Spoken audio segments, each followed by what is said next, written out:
Hey guys, so I figured I'd give an update on my LS Swap Bronco. It's still just chilling out there, waiting on an engine to get here. Waiting on a buddy to pick up a couple, so this is my standalone fuse panel for it.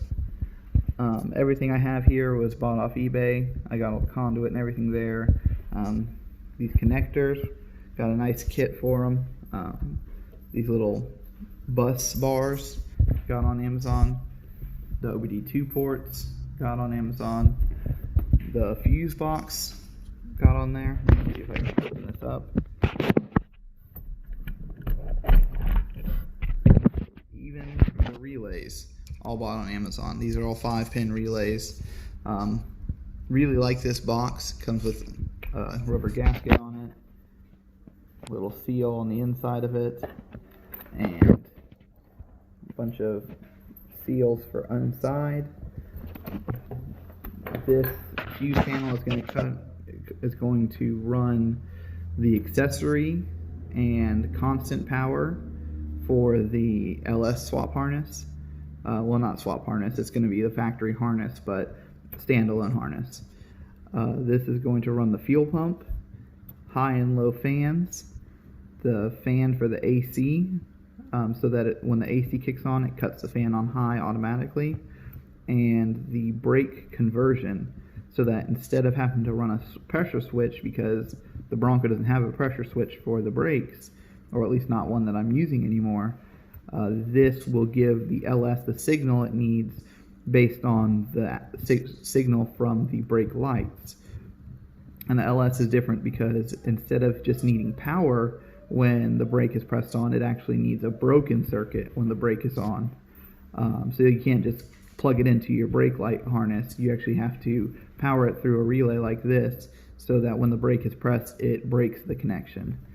Then I have one of these will be a constant power fuse, which will go to the LS. That's the orange wire here. The next one, and I'm probably doing this backwards. So this constant power, this will be accessory, so it's actually getting fed off of this relay, accessory power in, jumping to the fuse, and then it is powering the rest of these. Then one of these will be injectors, coils. One of them is, I think, mass airflow sensor, OBD2, and computer information. This is my fuel pump. So if you come over here, you can see these are all wires that'll go into the LS harness. Got constant power, all those accessories, and ground. One of these accessory wires is not used, but it gives me the ability to add something in later, but versus having to punch it all in here. Obviously, got all my grounds on this bus bar, all my positives on this bus bar, and that's really just to power the relays. This is my high-low fans. High-low fans. I got some more wire coming in later on to run that. I plan on running I haven't decided yet. I need to go to the junkyard and see what's available, but either the Taurus Thunderbird fans, or somebody has said something about an Edge or a Flex electric fan set possibly working, and some people have talked about using Volvo fans. So still need to look around and see what's available, but I'm going to run all that stuff. This is my OBD2 port, because obviously the LS runs OBD2, and I'm still not sure what I'm going to do for gauges, but I may run my gauges off of this. You see how that kind of goes together there. Really, it's really simple. You only need, it's really technically 3 wires, but you kind of double jump this one here. And then just another wire. This will all go through the firewall and plug it into the LS computer, and it'll get some power from this as well. Then we go to this one. This is my fuel pump, my accessory, and signal from the brake switch that will allow it. This is pretty much stuff that's going into the cab or running under the cab, because obviously the fuel pump doesn't run into the cab.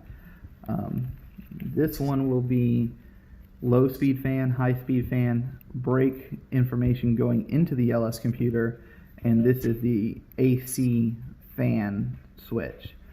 Basically just, it'll be connected to the high speed fan on this side of the connector before it goes into the LS harness. I just made it that way. That way it was easier to track down, and I wasn't trying to jump these two wires together on this side. Figured it made it easier, and that way if I ever have to power that AC fan a different way, or if I add a second fan or something like that, then I can change how it all works.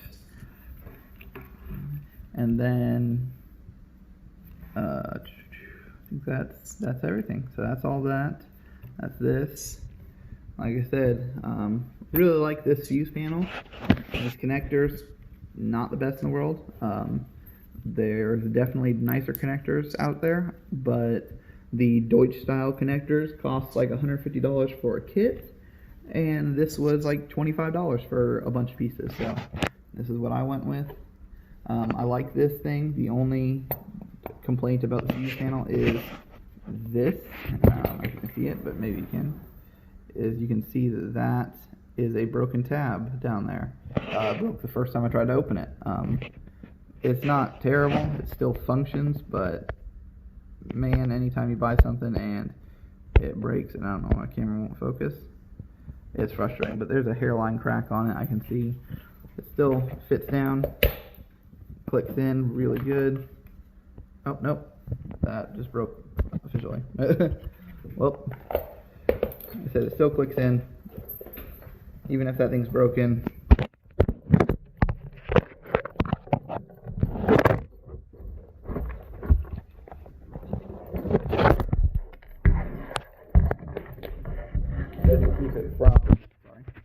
Doesn't keep it from locking. Yeah, you can see. Glad I broke on camera, but so the other ones haven't done it, but that one did it the first time I put it in, so always great. Oh, and this gray wire will go to my AC compressor to tell the relay when the AC compressor's on, so that it can tell the other relay to kick the fans up to high speed. Well, that's everything on this. I can go and show you guys the motor mounts. Sorry, I don't know why my camera still won't focus on anything.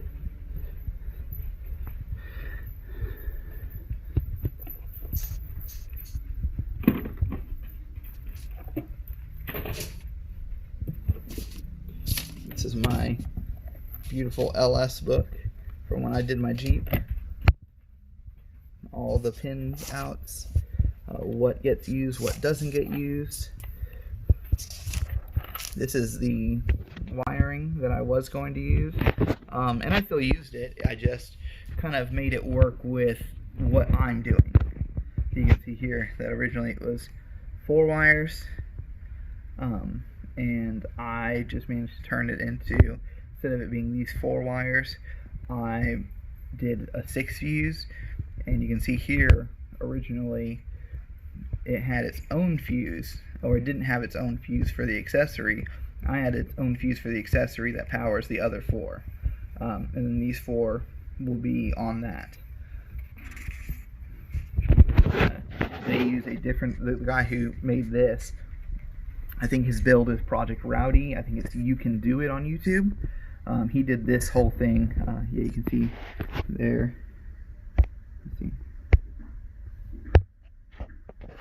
There we go. You can see there that You Can Do It too. Made the diagram. All the information's on lt1swap.com, but this is all the information I've been using, and it's been really good. That's some diagrams from my Jeep when I was trying to find the accessory. Our information for the brake switch. This is the brake switch wiring that I used, so that the brake will tell the computer what needs to be going on. And this is the fan switch that I used, or fan relays that I used. Like I said, and all this information is on lt1swap.com. And then this is the AC clutch relays that I used. And this just goes to wherever the high speed, sorry, one of my dogs is getting sick. She's had some really bad anxiety. So this will just go in where the high speed fan comes in. Like I said, and this is all just extra information that is on lt1swap.com that I printed out last time I did this. Plenty of pictures of actually doing the harness. Not that hard to figure out. And I'll show you a little bit more as I'm going through that once I get a good harness. Even fuse block wiring. And yep. Oh, and then here, that's what I was going to show. These are the Ford F-150 to LS motor mounts. It uses all existing bolts. These ones right here are actually rivets on the truck now. I'll have to drill out. And then these ones are existing holes that aren't used, at least not on a four-wheel drive truck. Comes with the motor mounts, comes with the bushings. This side, factory, one's just bolt in, and I'll just unbolt it and reuse the bolts, or take it and get new bolts and bolt it all back in. Still got to take it all apart, get it painted, but definitely coming along. But anyway, that's everything. It's all coming along. Got my fuel pump up here, ready to wire in. Like I said, got that with nice connectors too. It'll come along. If you have any questions, just feel free to post them in a comment and I'll see what I can answer. If you have some suggestions, I mean, I'm not the best at wiring, just let me know. You know, you can never have too much information. I'll take it easy until next time.